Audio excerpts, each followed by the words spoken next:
Hello everyone, this is again Professor Vincent Torre Bongolan. In this video, I will be going to discuss one of the statistical methods in determining the appropriate number of respondents or participants in a study under the probability sampling technique. Alright, so this is about stratified random sampling technique. Okay, so how to calculate, how to execute this stratified random sampling technique. But before that, let us define what is stratified random sampling technique.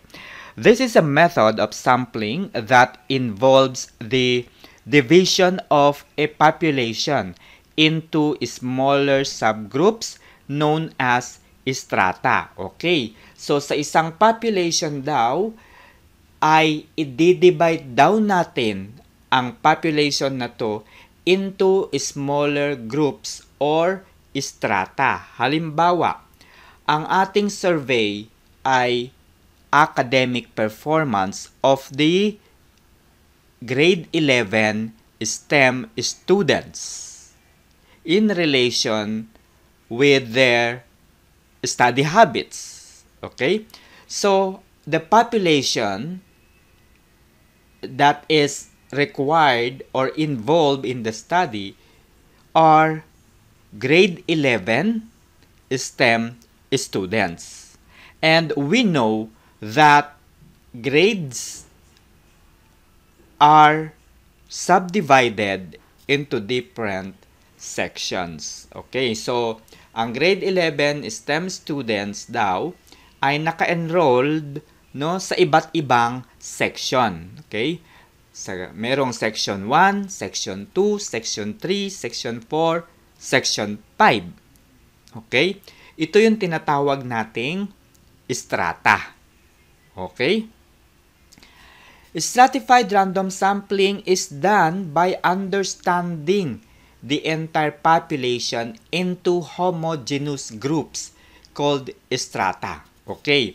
So, yung strata daw o yung groups ay dapat homogeneous. Ano ibig sabihin ng homogeneous? Yung characteristics ng bawat strata ay halos magkakapareho. Yan po ang ibig sabihin ng homogeneous. Okay? Yung groups, yung strata ay homogeneous o dapat halos magkakapare-pareho ang characteristics. Okay, so yung kanina kong ipinaliwanag sa inyo, grade 11 STEM students. Okay, mayroong section 1, 2, 3, 4, and 5. Yung section 1, kung ano yung characteristics ng section 1, pare-pareho sila. Ganon din yung characteristics ng section 2, pare-pareho sila. Yung characteristics ng section 3 and so on and so forth ay pare-pareho. Okay? So to illustrate, this is the stratified random sampling or the strata. Okay? So, sa isang population, halo-halo. Diba? Ngayon, yung population na yun ay dinivide into different groups. So, sabi ko nga yung groups na yun ay tinatawag nating strata. Okay, so from the population, dinivide natin yung strata into 3 groups. Okay, dinefine natin yung population into 3 groups. Pansin niyo na yung group 1 pare-pareho ng kulay. Yung group 2 pare-pareho ng kulay. Yung group 3 pare-pareho ng kulay. Okay? So, ito yung sinasabi nating homogeneous characteristics. So, yung characteristics ng nasa strata 1 ay pare-pareho. Yung characteristics ng strata 2 ay pare-pareho. Yung characteristics ng strata 3 ay pare-pareho. Pero magkakaiba sila ng bilang. Okay? So, ilan yung sa strata 1?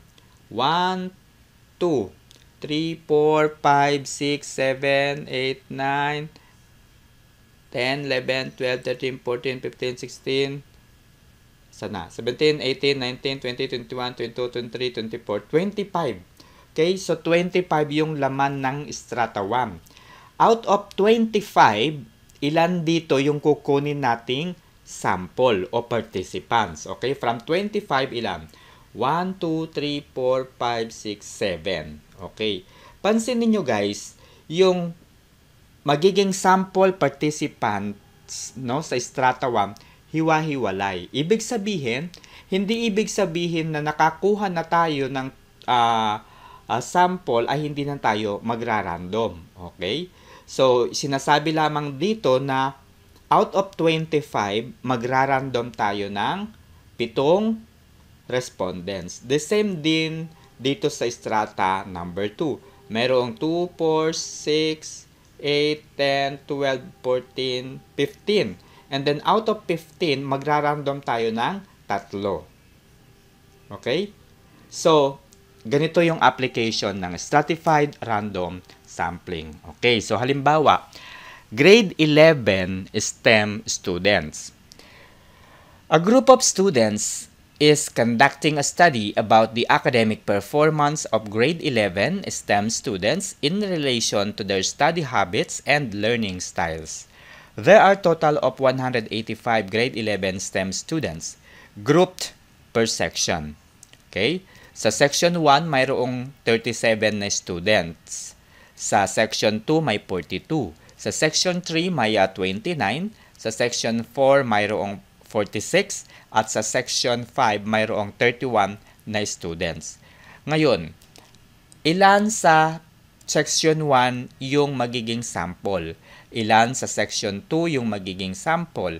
Ilan sa section 3 yung magiging sample? And so on so forth. Okay? Ang una nating dapat gawin ay i-compute muna natin kung ilang sample or respondents ang kukunin natin out of 185. Okay? So sa 185 total number of students na naka-enrolled sa grade 11 STEM, no? Ilan dyan yung magiging sample natin. Okay, dun sa aking nakaraang video, ipinaliwanag ko kung paano gamitin yung Sloven's formula. Okay, so punta tayo sa Sloven's formula. Paano natin mako-compute yung bilang ng respondents kapag ang population natin ay nasa 185. Okay, out of 185, ang kailangan nating respondents ay 172. Okay? 172. Ngayon, ang question dyan is, paano natin i-allocate yung 172 for different section? Okay? So, sa 185 daw, no, ang magiging sample participants natin ay 172. Okay, so dapat yung 172 ay makuha natin sa section 1 to 5. Kaya lang, ilan sa section 1, ilan sa section 2, and so on so forth. Okay? Yun yung ibig sabihin ng pag-compute muna ng sample size. Okay? So, meron na tayong sample size, 172. Ang susunod na tanong dyan ay paano natin makukuha kung ilan sa section 1 to 5. Ito yung step. Okay? Ito yung step sa pag-compute. Una ay i-compute muna natin yung sampling frame or ratio. Okay? So, sabi natin 172 yung sample and then yung population natin 185. So, meron tayong sampling frame na 0.9311. Okay? Ang gagawin natin, yung 0.9311 na yan ay imumultiply natin sa section 1, section 2, section 3, and section 4. Okay?